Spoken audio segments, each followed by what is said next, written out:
అందరూ ఎలా ఉన్నారు? అందరికైతే ఉమెన్స్ డే శుభాకాంక్షలు. Happy women's day.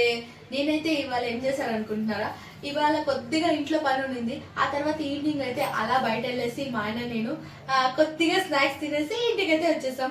ఇంటికి వచ్చిన తర్వాత డిన్నర్ అయితే చేయాలి కదా, అందుకే డిన్నర్ చేస్తున్నాను.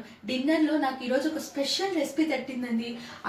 అందుకనేసి మీకోసం ఆ రెసిపీ చూపిద్దామనేసి నేను ఈ వీడియో చేస్తున్నాను. ఇదైతే తిన్నారంటే అండి అదిరిపోతుందంటే, మీకు ఇష్టమైన వాళ్ళకి, మీ ఫేవరెట్ వాళ్ళకి, మీ హస్బెండ్కి, మీ ఇంట్లో ఫ్యామిలీ మెంబర్స్ అందరికీ చేసి పెట్టండి, ఫిదా అయిపోతారు. ఏంటనుకుంటున్నారా? ఆశ్చర్యంగా ఉందా? ఈ రెసిపీ పేరు వచ్చి అరిసి ఉప్మా. ఇది తమిళనాడు స్పెషల్ డిష్ అండి. ఇదైతే మా ఆయన నాకు నేర్పించారు, మా ఆయన దగ్గర నేను నేర్చుకున్నానండి. ఇది చాలా బాగుంటుంది. తమిళ్లో అరిసి అంటే రైస్ అని అంటారు తెలుగులో. సో రైస్ని రవ్వలాగా చేసి దాన్ని ఉప్మా లాగా చేయడమే అరిసి ఉప్మా అంటారు. దీనికి కావాల్సిన పదార్థాలు, దీని ప్రిపరేషన్ ఏంటి అనేది ఇప్పుడు వీడియోలోకి వెళ్ళి తెలుసుకుందాం రండి.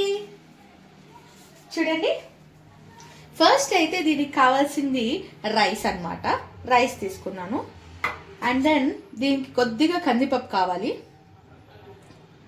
అండ్ కొద్దిగా జీలకర్ర మిరియాలు, పోపులో వేయడానికి కొద్దిగా ఉద్దిపప్పు, కరివేపాకు, ఎండు మిరపకాయలు అండ్ ఇంగువ ఎత్తి పెట్టేసా. ఇప్పుడు కొలతలు అయితే చెప్పేస్తాను రండి. ఇప్పుడు నేను మా ఆయన కోసం చేస్తున్నాను కాబట్టి ఈ గ్లాస్తో అయితే 2 గ్లాసులు వేస్తున్నాను. ఇప్పుడు సపోజ్ ఒక 4 మెంబర్స్ ఉన్నారనుకోండి, మీకు ఇష్టం వచ్చి మీరు ఎంత క్వాంటిటీ తింటారో దాన్ని బట్టి మీరు కొలతలు అయితే అడ్జస్ట్ చేసుకోవచ్చు. నాకు 2 అయితే సరిపోతుంది కాబట్టి ఈ గ్లాస్తో అయితే 2 వేస్తున్నాను. చూపిస్తాను రండి. ఫస్ట్ అయితే నేను ఎలా చూడండి, ఇది ఫస్ట్ గ్లాస్ వేసేస్తున్నా.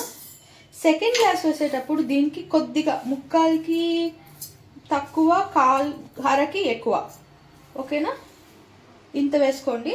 ఆ తర్వాత 1 టీ స్పూన్ ఇంకొద్దిగా కందిపప్పు, అంతే. ఇంతే అండి, ఇంతే వేసుకోండి. తర్వాత ఈ 2 గ్లాసులకి జీలకర్ర మిరియాలు ఇంతే వేస్తున్నాను నేను. ఓకే, వేసేస్తున్నా. ఇప్పుడు చూడండి, ఇంతే. ఇప్పుడు దీన్ని నేను మిక్సీలో వేసి కోరస్గా రుబ్బుకుంటాను. పల్స్లో వేసి రుబ్బుకున్నానంటే మీకు గోధుమ రవ్వ వస్తుంది చూడండి, గ్రాన్యువల్స్గా, అలా అయితే వస్తుంది. అలా కోర్స్గా రుబ్బుకున్న దాన్నే మనమైతే ఉప్మా అయితే చేసేస్తామండి. ఈ ఉప్మా కనుక మీరు తిన్నారంటే, ఇదైతే యాక్చువల్గా పొంగల్ ఉంటుంది చూడండి, మిరియాల పొంగల్, ఆ టేస్ట్లో అయితే ఉంటుందండి. దీని అయితే సాత్విక్ ఫుడ్ అని అంటారు.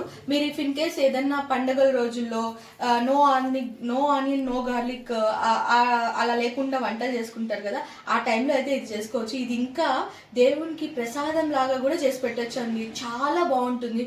నేనైతే ఫస్ట్ టైం తిని వెంటనే ఫిదా అయిపోయాను. నాకు చాలా అంటే చాలా ఇష్టం. ఏ రోజైనా నాకు ప్లెజెంట్గా అనిపిస్తే మా ఆయన్ని అడుగుతాను, ఇది చేసి పెట్టవా అనేసి. మా ఆయన చేతిలో అంత టేస్ట్ ఉంటుందండి. నాకు చాలా అంటే చాలా ఇష్టం. ఈ రెసిపీ స్పెషల్గా మీకోసమే నేను కనుక్కొని నేను చేస్తున్నాను. రండి, ఎలా చేద్దామో చూపిస్తాను. ఇప్పుడైతే మిక్సీలో వేసి రుబ్బేస్తాను. ఓకే, నేనైతే ఇప్పుడు మిక్సీ పట్టేశాను. చూడండి, మిక్సీ పట్టిన తర్వాత బియ్యం అయితే ఇలా ఉంటుందండి, నూకగా. చూసారా ఎంత నూకగా ఉందో? ఇలా ఉంటుంది. ఓకే, ఇప్పుడైతే దీన్ని ప్రిపరేషన్ ఎలా చేయాలో దాని విధానాలు ఏంటో చూపిస్తాను రండి. నార్మల్గా అయితే ఇది కోకోనట్ ఆయిల్తో చేస్తే మాత్రం అదిరిపోతుంది. మనకి కోకోనట్ ఆయిల్ తినని వాళ్ళు చాలా మంది ఉంటారు కదా, అలాంటి వాళ్ళు రీఫండ్ ఆయిల్ కూడా వాడుకోవచ్చు. నేనైతే ఈరోజు కోకోనట్ ఆయిల్ కొద్దిగా, రీఫండ్ ఆయిల్ కొద్దిగా వాడుతున్నాను. చూపిస్తాను రండి. ఫస్ట్ అయితే గ్యాస్ ఆన్ చేసేసుకుందాం.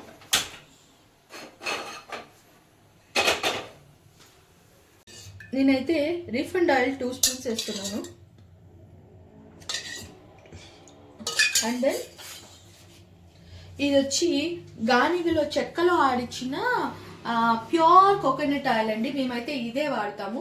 మీ సరౌండింగ్స్లో ఎక్కడైనా దొరికితే ఇదే వాడండి, ఆరోగ్యానికి కూడా చాలా మంచిది. ఓకే, ఇప్పుడైతే నేను కొద్దిగా కోకోనట్ ఆయిల్ అయితే వేసేస్తున్నాను. ఓకే, ఆయిల్ కొద్దిగా కాగిన తర్వాత అయితే ఆవాలు వేసేసాను.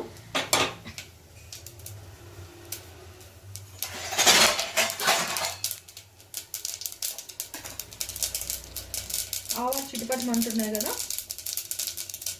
ఇప్పుడైతే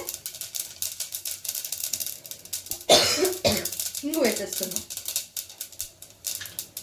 తర్వాత ఉద్దిపప్పు, ఎండుమిరకాయలు వేసేసి కొద్దిగా ఇదైతే మిక్స్ చేసుకోండి.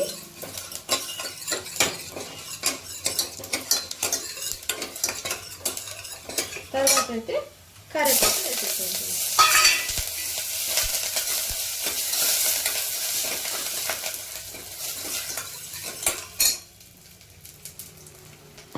ఇప్పుడైతే ఇలా బాయిల్ అయిన తర్వాత చూడండి,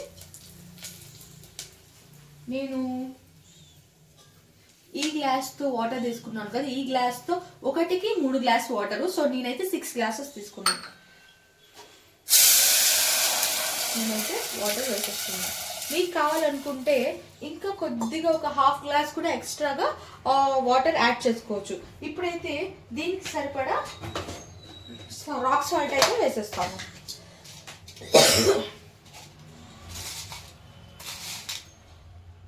చూడండి, ఇంతైతే రాక్ సాల్ట్ వేసేసాను. దీనైతే కొద్దిగా మనకి ఉప్మా అయితే ఎలా బాయిల్ అవుతుందో అలాగ బాయిల్ అవ్వనిచ్చే వరకు వెయిట్ చేయండి, ఓకేనా? ఎందుకంటే అయితే మనము ఇది ఎలాగైతే మనం ఉప్మా కలిపేటప్పుడు స్లోగా వేసుకుంటా కలుపుకుంటామో అలాగా స్లోగా వేసుకుంటా సిమ్లో పెట్టుకోండి. ఫస్ట్ స్లోగా వేసుకుంటా ఇది కలుపుకోండి.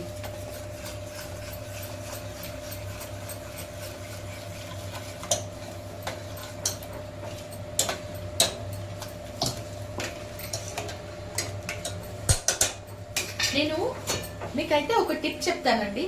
ఈ టైంలో ఇంకా టేస్ట్గా కావాలనుకుంటే ఈ టైంలో కొబ్బరి ఉంది కదా, పచ్చి కొబ్బరి, అది తురిమేసి లైట్గా దీనిపైన లైట్గా చల్లేసేయండి. చల్లేసి మూత పెట్టేసేయండి. ఒక 3 విజిల్స్ రానియండి, సూపర్గా ఉంటుంది. ఇప్పుడైతే నేను మూత పెట్టేస్తున్నాను. మూత పెట్టేసిన తర్వాత 3 విజిల్స్ పెట్టుకోండి. మీకు ఇంకా బాగా ఉడకాలంటే 4 విజిల్స్ కూడా పెట్టుకోవచ్చు. బట్ కేర్ఫుల్ అండి, వాటర్ కొద్దిగా ఎక్కువైనా పర్లేదు, తక్కువైతే మాడిపోతుంది, జాగ్రత్త. ఓకే, ఇప్పుడైతే విజిల్ పెట్టేసి నేనైతే మంట పెద్దగా పెట్టేసాను. ఇప్పుడైతే మూత పెట్టేసాను కదా, 3 విజిల్స్ అయితే వచ్చిన తర్వాత, విజిల్ పోయిన తర్వాత ఎలా ఉందో మీకు తెలిసి చూపిస్తాను. ఓకే, 3 విజిల్స్ అయితే వచ్చేసి విజిల్ అయితే ఆగిపోయింది చూడండి. ఇప్పుడైతే నేను ఓపెన్ చేసి చూపిస్తాను.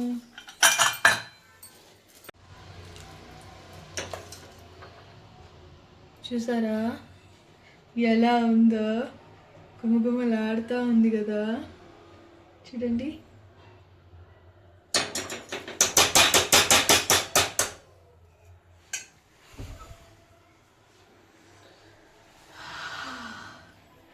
ఎంత బాగుందో.